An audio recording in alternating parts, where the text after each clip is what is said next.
ఇందిరమ్మ ఇళ్ల నిర్మాణానికి సంబంధించి రేవంత్ రెడ్డి సర్కార్ కీలక నిర్ణయం తీసుకొంది. ఇంటి నిర్మాణ విస్తీర్ణం విషయంలో ఎట్టకేలకు ఓ స్పష్టతనిచ్చింది. ఇకపై ఎంత విస్తరణంలో ఇంటి నిర్మాణం చేసుకోవాలో కూడా పూర్తి స్పష్టతనిచ్చింది. ఇంతకు ప్రభుత్వం తీసుకొన్న ఈ నిర్ణయం ఏమిటి, ఇందిరమ్మ లబ్ధిదారులకు ఎలాంటి ఊరాట కలుగుతుంది అన్నది తెలుసుకోవాలంటే మా ఈ వీడియోను పూర్తిగా చూడండి. చూసే ముందు మా జాగో టీవీని ఇప్పుడే సబ్స్క్రైబ్ చేసుకోండి. మా ఈ వీడియోకు ఓ లైక్ ఇచ్చి వీడియో లింక్లు షేర్ చేసి ఈ సమాచారం మరింత మందికి చేరేలా చూడండి. ప్రభుత్వ పథకాల వివరాలతో పాటు ఇలాంటి రాజకీయ, సామాజిక, ఆర్థిక రంగ ప్రత్యేక కథనాల కోసం మా జాగో టీవీని ప్రతిరోజూ ఫాలో కండి. ఇక వివరాలలోకి వెళితే తెలంగాణ ప్రభుత్వం ఇందిరమ్మ ఇళ్ల పథకంలో ఇంటి విస్తీర్ణం నిబంధనలను తాత్కాలికంగా సడలించింది. 600 చదరపు అడుగులకు మించి పునాది వేసిన లబ్ధిదారులకు కూడా బిల్లులు ఇవ్వాలని నిర్ణయం తీసుకుంది. పునాది పైన 600 చదరపు అడుగుల లోపే ఇంటి నిర్మాణం చేపడతామని హామీ ఇస్తే బిల్లులు చెల్లించేందుకు సిద్ధమయ్యారు. అవగాహన లేని కారణంగా నిబంధనలు అతిక్రమించిన పేదవారికి ఇది నిజంగా ఊరటనిచ్చే అంశమే. తెలంగాణ ప్రభుత్వం పేదలకు ఇందిరమ్మ ఇళ్ల పథకం ప్రతిష్టాత్మకంగా చేపట్టిన విషయానికి తెలిసిందే.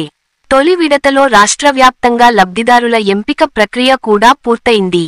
గృహ నిర్మాణ విస్తీర్ణంపై ఉన్న నిబంధనల విషయంలో లబ్ధిదారులకు సరైన అవగాహన ఉండటం లేదు. సొంత స్థలం కలిగిన పేదవారు 400 నుండి 600 చదరపు అడుగుల విస్తీర్ణంలో తమకు నచ్చిన విధంగా ఇల్లు నిర్మించుకోవచ్చు.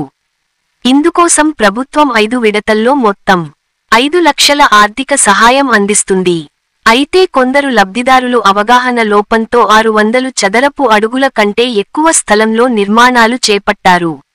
దీంతో వారికి పునాది దశలో విడుదల చేయాల్సిన మొదటి విడత 1 లక్ష బిల్లును అధికారులు నిలిపేశారు. నిబంధనలు అతిక్రమించిన వారిని అనర్హులుగా పరిగణించి చెల్లింపులు నిలిపివేయడంతో లబ్ధిదారులు ఆందోళన చెందారు. తమకు నిబంధనల గురించి తెలియక పొరపాటు జరిగిందని తెలిస్తే 600 చదరపు అడుగులలోపే నిర్మాణం చేపట్టేవారమని వారు ప్రభుత్వానికి విన్నవించుకున్నారు. లబ్ధిదారుల విజ్ఞప్తిని సానుకూలంగా పరిశీలించిన ప్రభుత్వం వారికి ఊరట కలిగించే నిర్ణయం తీసుకుంది. పునాది వరకు 600 చదరపు అడుగుల విస్తీర్ణంలో నిర్మాణం చేపట్టి మొదటి విడత బిల్లులు నిలిచిపోయిన లబ్ధిదారులు, పునాదిపై నిర్మాణం 600 చదరపు అడుగులలోపే పూర్తి చేస్తామని హామీ పత్రం సమర్పిస్తే వారికి బిల్లులు చెల్లించాలని ఆదేశాలు జారీ చేసింది. ఈ నిర్ణయంతో రాష్ట్రంలోని పలు జిల్లాల్లో 600 చదరపు అడుగుల కంటే ఎక్కువ విస్తీర్ణంలో నిర్మాణాలు చేపట్టిన లబ్ధిదారులకు ఊరట లభించింది. ఈ పథకం కింద పైలట్ ప్రాజెక్టుగా ఎంపిక చేసిన ప్రతి మండలంలోని ఒక గ్రామం చొప్పున మొత్తం 31 గ్రామాల్లో 1906 ఇళ్లను మంజూరు చేసి లబ్ధిదారులను ఎంపిక చేశారు. వీరిలో పునాది స్థాయి వరకు నిర్మాణం పూర్తి చేసిన 200 మంది లబ్ధిదారులకు ఒక్కొక్కరికి 1 లక్ష చొప్పున మొదటి విడత చెల్లించారు. ప్రస్తుతం ప్రతి నియోజకవర్గంలో మంజూరు చేసిన 3500 ఇళ్ల లబ్ధిదారుల ఎంపిక ప్రక్రియ కొనసాగుతోంది. అధికారులు లబ్ధిదారులకు 600 చదరపు అడుగుల విస్తీర్ణం మించకుండా ఇల్లు నిర్మించాలని సూచిస్తున్నారు.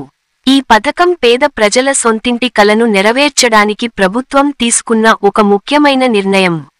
నిబంధనల విషయంలో ప్రభుత్వం కొంత వెసులుబాటు కల్పించడం లబ్ధిదారులకు నిజంగా ఊరటనిచ్చే విషయానికి లబ్ధిదారులు కూడా ప్రభుత్వం నిర్దేశించిన మార్గదర్శకాలను అనుసరించి తమ ఇంటి నిర్మాణాలను పూర్తి చేసుకోవాలని అధికారులు సూచిస్తున్నారు. మరి ఇంతటి విలువైన సమాచారం అందించిన మా జాగో టీవీని ఇప్పుడే సబ్స్క్రైబ్ చేసుకోండి. మా వీడియోకు ఓ లైక్ ఇచ్చి వీడియో లింక్లు ఇతరులకు షేర్ చేయండి.